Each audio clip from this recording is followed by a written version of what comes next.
Assalamualaikum warahmatullahi wabarakatuh. Saya Muhammad Masofiullah.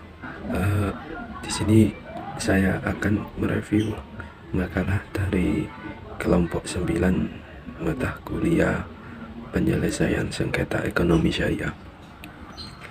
Dalam makalah kelompok 9 ini mereka membahas mengenai penyelesaian perkara taflis atau pailit dalam perkara ekonomi syariah atau perkara sengketa syariah. Jadi langsung saja untuk review dari makalah kelompok 9 ini. Bab pertama, pendahuluan, latar belakangnya. Dalam latar belakang kelompok 9 ini sebenarnya sudah cukup baik dalam penyampaian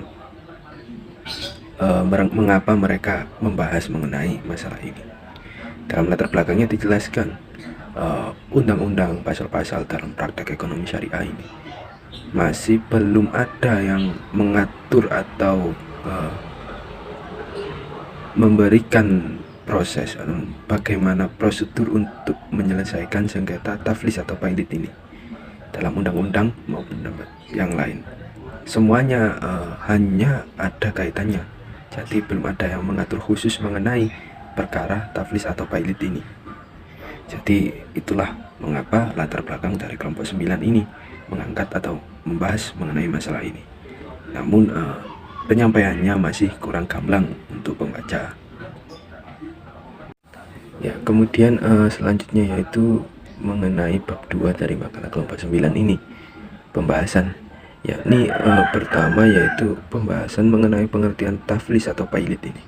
Dalam makalah kelompok 9 ini mereka sangat baik dalam penyampaiannya, dalam penulisannya.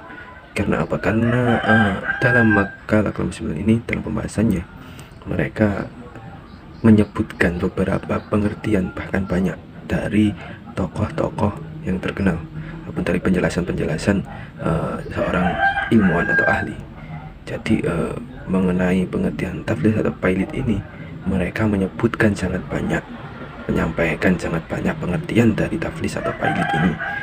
Namun secara rinci mereka mengerucutkan bahwasanya pengertian taflis atau pailit ini ialah jadi keadaan di mana para debitur ini tidak mampu membayar utang atau tidak mampu membayar apa yang harus dibayarkan, yang memang harus dibayarkan kepada para kreditur. Jadi dalam pembahasan ini kelompok 9 ini sudah cukup baik. Kemudian untuk pembahasan yang selanjutnya yaitu mengenai kewenangan pengadilan agama untuk menangani kasus atau perkara taflis atau pailit ini. Dalam kelompok 9 ini mereka menuliskan bahwasannya secara seluruhnya pengadilan agama ini sudah berhak untuk mengadili, memutuskan semuanya perkara dalam bidang ekonomi syariah, karena mengaca pada pasal 49 Undang-Undang Nomor 3 Tahun 2006. Di situ sudah dijelaskan sangat jelas bahwasannya lingkungan peradilan agama ini sudah berhak untuk mengadili perkara ataupun semua perkara dalam bidang ekonomi syariah.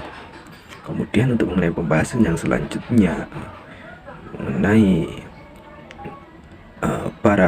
siapa saja yang terlibat dalam taflis atau pailit ini, kelompok 9 sudah menyebutkan dengan baik dalam makalahnya. Jadi penyampaian, penulisan, olah kata dari kelompok 9 ini dalam pembahasan ini sudah cukup baik.